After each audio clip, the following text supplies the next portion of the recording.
সাগর কি শেখায়? বিনয়ী হতে শেখায়। কারণ সে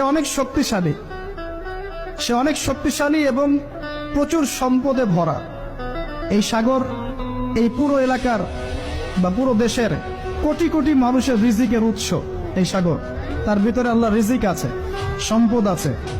অনেক সম্পদে পরিপূর্ণ থাকার পরেও সাগর খুব শান্ত, তার মধ্যে খুব উদ্ধত অহংকারী আচরণ দেখা যায়।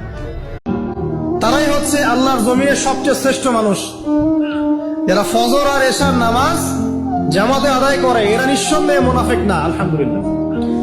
কারণ আল্লাহ নবী বলেন সাল্লাল্লাহু আলাইহি ওয়াসাল্লাম, মুনাফিকদের উপরে সবচেয়ে ভারী নামাজ হচ্ছে দুইটা। কয়টা? এক হচ্ছে ফজর, আর একটা কি?